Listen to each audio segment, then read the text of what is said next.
यह कहानी नहीं, एक सच्चाई है। मम्मा, ये बताओ, दादा दादी आपको बहुत परेशान करते हैं, है ना? हाँ बेटा, पर क्या कर सकते हैं, अब है यहाँ तो झेलना ही पड़ेगा। पर क्यों मम्मा, क्यों झेलना पड़ेगा? तुम नहीं समझोगे, रहने दो। एक काम करते हैं मम्मा, इन दोनों को चाचा चाची के घर भेज देते हैं। वह वहाँ 2 दिन भी नहीं रह पाएंगे। बेटा, चाची तो दादी को देखते ही तुनक जाती है, और चाचा तो तुम्हारे चाची के पल्लू से ऐसे बंधे हैं कि वो उतना ही सुनते हैं जितना चाची कहती है। वहाँ इनका कोई गुजारा नहीं होने वाला है। तो बुआ को बोल दो ना, ये उनके भी तो माँ पापा हैं, है ना? वो ही ले जाएं कुछ दिनों के लिए इन दोनों को। तुम भी बड़े भोले हो बेटा, वहाँ नहीं जाएंगे। दादा दादी ढकोसला करेंगे कि हम तो बेटी के घर का पानी भी नहीं पी सकते, तो वहाँ जाकर रहेंगे कैसे? और अगर रहने को तैयार भी हो गए तो तुम्हारी बुआ के 50 बहाने निकल आएंगे। वो कम थोड़े ना है, वो भी तो अपनी माँ पर ही गई है। क्या मम्मा, मतलब कोई इन्हें अपने साथ नहीं रखना चाहता है? एक काम करो मम्मा, इन्हें वहाँ पहुँचा दो। वो मैंने टीवी पर देखा था कि कुछ ओल्ड एज होम टाइप से है। अरे वो जो उस दिन मूवी में आ रहा था, वृद्धा आश्रम कहते हैं उसे।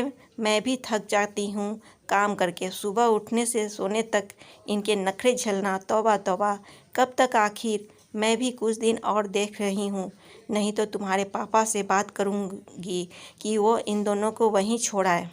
हाँ, यही ठीक रहेगा। दादी दिन भर टोकती रहती है, टीवी मत देखो, मोबाइल मत खेलो। मैं बच्चा थोड़े ना हूँ, बड़ा हो रहा हूँ, मैं समझदार हो रहा हूँ। ये भी कोई बात हुई भला? अरे मेरा राजा बेटा, इतना गुस्सा? 10 साल के ही हो अभी, मेरी आंखों के तारे हो तुम। इतनी जल्दी बड़े हो जाओगे, कभी सोचा ही नहीं था। अब देखो, तुम बड़े होते जाओगे और हम बूढ़े होते जाएंगे। फिर तुम्हारी दादी शादी करेंगे, प्यारी सी दुल्हनियाँ लाएंगे। नहीं मम्मा प्लीज़, मैं तो बड़ा हो रहा हूँ, पर आप लोग प्लीज़ बूढ़े मत होना। क्यों बेटा, बूढ़े तो सबको ही होना है एक दिन। पर मम्मा, आप लोग बूढ़े हो जाओगे और मेरी वाइफ आएगी तो उसे भी ऐसे ही परेशान होना पड़ेगा ना।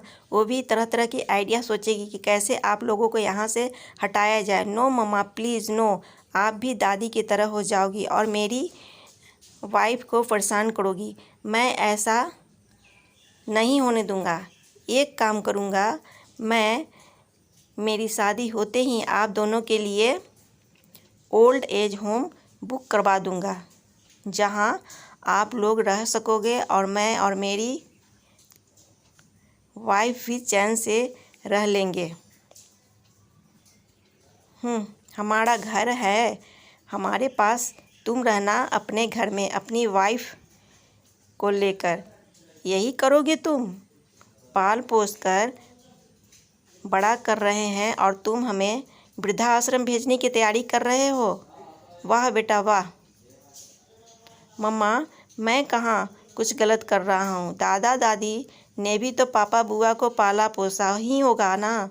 सभी माँ बाप पालते हैं अपने बच्चों को, उसमें क्या नया है? पर अब जब सब बड़े हो गए हैं तो कोई बूढ़े लोगों के सामने लोगों को अपने पास नहीं रखना चाहता है। तो भला मैं क्यों रखूँगा? परेशानी बढ़ाते ही ये बूढ़े लोग। मैं भी नहीं रखूँगा और साइंटिस्ट बनकर कोई ऐसी दवा बनाऊँगा जिससे कि मैं कभी बूढ़ा ही ना हो पाऊँ और मेरे बच्चों को कोई ओल्ड एज होम ना ढूंढना पड़े। अपने बेटे की बातें सुन माँ के शरीर में सिहरन सी दौड़ गई, और जिन आँखों में कुछ देर पहले परेशानी, व्यथा, गुस्सा दिख रहा था, उन्हीं आँखों में अब शर्म पानी का रूप ले चुका था। प्लीज़ लाइक शेयर सब्सक्राइब कर दें। Thank you.